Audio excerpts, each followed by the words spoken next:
Now joining us, Javier Muñoz and Mandy Gonzalez, two stars of both In the Heights and Hamilton. They are also two of the kindest and most insightful people I know. Hello, Mandy, Javi, thank you so much for being with us tonight. And I just want to dive in. Javi, I can start with you. Sure. I went to Edward R. Murrow High School in Brooklyn, and there was actually a really fantastic theater program there. Scott Martin was one of 3 teachers in the theater program. He's played an incredible role in my life throughout all 4 years of school. He was more than a teacher. He cared so much about our well-being, about us being able to tap into our potential. There are so many friends that I have who never pursued this professionally, but were in those classes with me and took what he taught us and adhered that to their journeys and their professional lives afterwards, wherever they were going. He gave us everything that we needed to graduate and pursue whatever we were going to pursue. I mean, this is a teacher who saw the diversity that existed in Brooklyn and in my high school and in that neighborhood, and embraced it and wanted us to feel bold and courageous and proud in our skin with our names, right? Like that was instilled in me through him. So really, I cherish him. What an incredible story.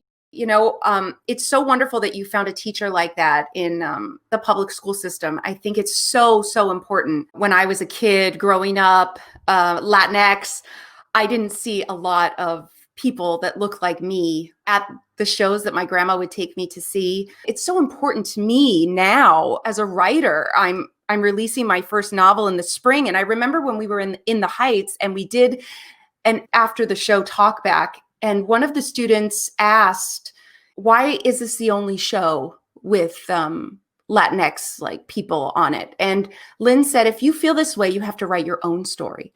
That really stayed with me. And it's important that we do write our own stories, that we are not just in front of the camera, but also behind the camera. As a kid, one of my favorite shows after school was Fame, that had people who looked like me and were from neighborhoods that I was from. And this was really important because for me growing up, I was too brown for the neighborhood I went to school in, and I bused to my school, and I was too white for my actual neighborhood. So I just remember growing up and not having a place. And here I was trying to then eventually pursue a career where I didn't really see anyone like me. So I still didn't have a place, right? So I gravitated and held on for dear life to people like Chita Rivera. She was honestly one of the very first people I saw of my ethnicity who was successful in this art. I wish it weren't revolutionary to have diversity on stage, but it is. And so there's still more to do. And so I find it an obligation for me to be able to use my platform to help further these things. And it also creates room for someone after me to have to fight a little less. And maybe that's going to be some sort of space and freedom for them to create something we haven't seen or heard yet.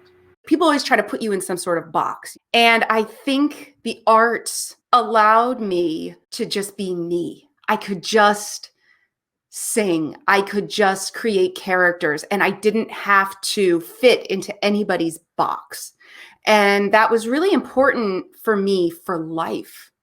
I could talk to you guys all night about everything on the planet. I just want to say thank you so much for sharing with us. Thank you for having us.